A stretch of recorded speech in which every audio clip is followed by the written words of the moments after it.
Right then, people, so bodybuilding myth number one is that your food has to be boring as shit in order to gain weight, in order to lose weight. And this is one of the most common things that I've come across with digging people in the past, you know, friends and family and stuff, is that, you know, whether you're trying to lose weight or whether you're trying to gain weight, you just can't have tasty food. And that's just the biggest myth out there. Like, whether you're trying to gain weight or lose weight, those little powders, those little sauces, etc., are going to be minimal calories. A few might have sort of 30, 40, 50 calories at most, you know, but if you're smart with what you choose, you know, go for those low sugar sauces, you know, low sugar tomato sauce, fajita seasoning, for example. We're talking minimal calories. And, you know, unless you're on a competition, you know, unless you're trying to get shredded for competition, it's really not that important, and it's going to severely help you to stick to your nutrition plan, because, you know, there's nothing worse than having dry chicken breast, you know, dry mincemeat, and just rice and veggies, for example. You know, that typical bromo of chicken, rice and veg. It's just, for the majority of us out there, definitely not worth it. You know, you're not stepping on stage. You don't need to track, you know, 10, 15 calories, or for some of them, you know, 5, 6, 7 calories in a fajita seasoning pack. Like, just sprinkle it on, you know, lather it on, enjoy your food, and yeah, make that progress. Right, number two then, and this is one that I've been incredibly guilty of in the past, is that people believe that you need to dirty bulk in order to gain muscle. They believe it's the best, you know, form of bulking, because it leads to the most, you know, muscle gain. And in reality, it probably doesn't. It probably it definitely leads to the most fat gain.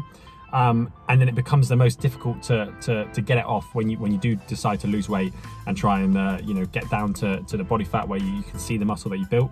I've done this in the past a few times, to be honest, especially when I first started. I was dirty bulking, I was eating everything under the sun. And that's one of the big myths, is that, you know, if you're working out, you believe that you can eat whatever you want, you know, cakes, donuts, biscuits, all the time, 24/7.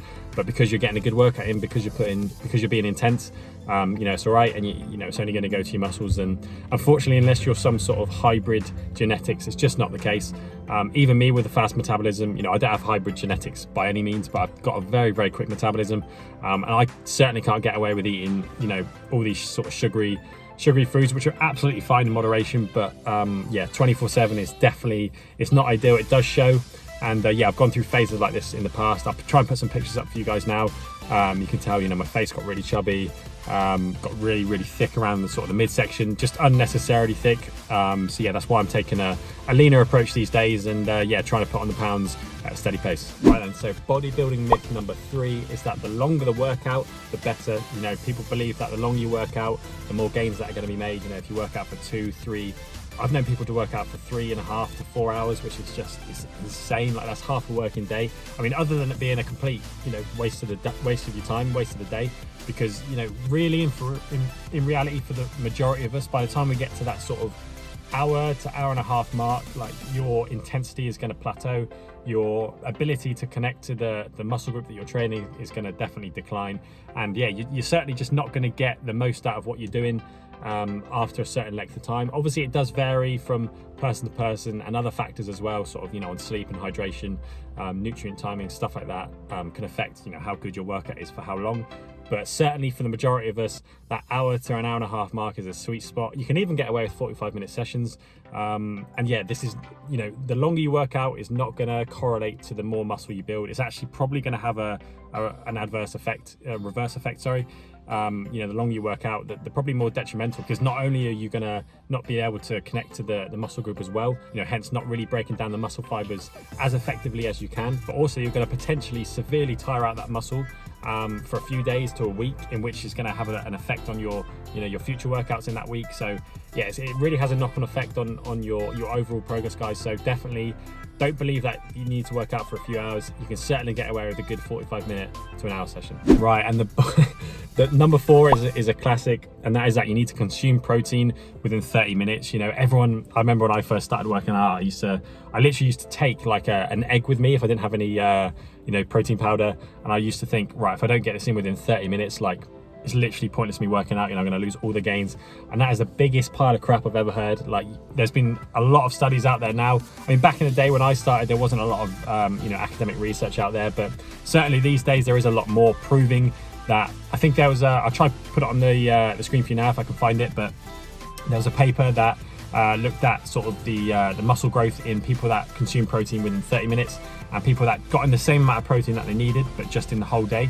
And there was literally no difference, you know, other than potentially feeling a little bit re-energized after the workout because you know you're getting your protein in. Other than that, you're not really gonna, I can certainly say you're probably not gonna see any difference in muscle gain and muscle size from whether you consume it 15 minutes after a workout, whether you consume it 2 hours after, because the number one key thing is that total protein intake. You know, let's say you weigh 200 pounds, for example, and you're aiming for 200 grams of protein, you know, each day in order to build muscle. Whether you get that in, you know, the latter half of the day, you know, in three stages, you know, 60 grams of protein in each meal, 65-ish, or whether you eat that spaced out between, you know, several hours, you know, 2 hours each time, you're having 30 grams of protein, or, you know, you don't have protein after you first finish working out, or you do, it's not really going to matter as long as you get in that 200 grams in a day.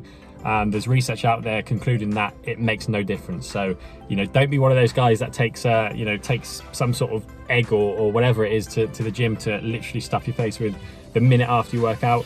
Don't panic if you can't get in a protein shake straight after. Just focus on that daily intake, and that's really all you need, guys. Right then, so the fifth and final bodybuilding myth is that no pain is no gain. And other than being a fantastic film, this is the biggest myth out there that I've come across time and time again. It's something I used to believe, you know, if I didn't beat myself up in the gym for hours on end, doing endless sets, endless reps, and I could barely lift my arms after, I kind of think, what's the point? You know, I haven't really done enough to warrant muscle growth, and that is just the biggest myth out there. One of the main reasons our body feels sore, particularly in the beginning or within a new movement pattern, is purely for that reason of that your body is not used to it. You know, it's not used to that movement pattern. It's not used to shifting a weight in a certain line, you know, a certain movement, and that's why we develop that soreness. Once your body adapts to that stimulus and it feels comfortable in that range, you know, it's not going to get as sore, because, you know, that's the beauty of the human body, is it adapts to whatever is needed in order to feel the most comfortable. But this isn't a sign of that you're not, you know, breaking down the muscle fibers, you're not getting the growth that you want. It's just a sign of your body adapting and feeling stronger in those ranges, which is really what we need, you know, in order to then push up to a higher weight and load the muscle that way in order to grow. So yeah, don't be put off by if you don't feel sore after a day. You know, I've had people say, you know, after a squat, after a leg session, for example, they can still walk the next day. You know, am I doing enough? And yes, you are. You know, you probably are. That shouldn't be used as the only determinant to assess whether you're working hard enough, whether you're breaking down the muscle enough to grow. There's definitely other factors to it. So yeah, don't be disheartened if you don't feel sore the next day. It definitely doesn't correlate to muscle growth. You know, there's a bunch of things that contribute to it. But yeah, this is one of the things that I see time and time again, and it's just not true. And I'm going to throw in a little bonus tip, a little bonus myth actually, and that is that people believe if you stop working out for a week to 2 weeks, for example, on a holiday, that you're going to lose all your gains, and it's pretty much pointless. And that is, again, not true. You know, the body is capable of holding muscle for a period of time. It varies on person to person and what you're doing, obviously. But if you keep your protein intake, you know, reasonably high, for example, on a week's holiday or a 10-day holiday or, you know, 2-week holiday, whatever, if you keep that relatively high, your body's going to maintain what muscle you've built. It's not suddenly going to go to jelly.